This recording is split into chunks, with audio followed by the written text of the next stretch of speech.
এইকেইদিন ইয়াত ইমানেই গৰম পৰিছে একেবাৰে থাকিব নোৱাৰা হৈ গৈছোঁ কালি সন্ধিয়া বাজনীৰ লগত ওলাই গৈছিলোঁ বাজনী এটিএমৰ পৰা পইচা উলিয়াইছে মই যে বাহিৰত ৱেট কৰিম সেইটো নহ'ল মোৰ দ্বাৰা কাৰণ ইমানেই বেছি গৰম সেইকাৰণে ময়ো এচি হাৱা খাওঁ বুলি ভিতৰতে সোমাই গ'লোঁ আৰু ৰাস্তাত এয়া জাম দেখিছেনে কাইলৈ যিহেতু ৰাখী বন্ধন এয়া ওচৰৰ বজাৰখনত চাওকচোন ইমানেই বেছি ভিৰ এনেতো এখন বজাৰত ইমান ভিৰ নাথাকে কিন্তু কালি মানে ইমানেই ভিৰ মানুহক গটিয়াই যাবলগীয়া নিচিনা হৈছে আৰু আজি মোৰ লগত কোন আছে জানেনে এয়া ৰিহান এইকেইদিন মই যিহেতু ৰুমত অকলে আছোঁ মন চনবোৰ ভাল লাগি থকা নাই সেইকাৰণে মই ৰিহানৰ মাকৰ লগতে অকমান ওলাই আহিলোঁ আৰু বাহত ক'ত গৈছে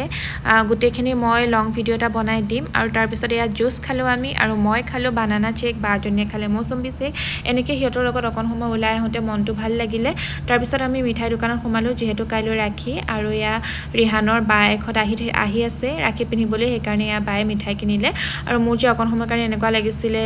ওলাই দৌৰিম যিহেতু ইয়াতো মানুহৰ ইমানেই ভিৰ আৰু আহি থাকোঁতে এই দোকানখন দেখি মই অকণমান ভিডিঅ' কৰি ল'লোঁ নহ'লে মই কিনিলোঁ হয় যদি বা ৰুমত থাকিলে হয় বাকে পিন্ধালোঁ হয় যিহেতু মোৰ দাদা নাই আৰু এই গৰুজনী চাওকচোন শিংকেইডাল ইমান বেছি ডাঙৰ এবাৰ যদি খোজ মাৰে ডাইৰেক্ট ওপৰহে পামগৈ আৰু ইয়াত গৰুবিলাক বিৰাটেই বেছি ডাঙৰ আৰু তাৰপিছত মোৰ ৰুম আহি অৱস্থা চাওক গোটেইজনী ফেপাই পেলাইছোঁ কিহৰ কাৰণে জানেনে 3 তালা ওপৰলৈ মই এই 20 লিটাৰ পানী কেনটো অকলেই দাঙি আনিছোঁ যিহেতু ৰুমত কোনো নাই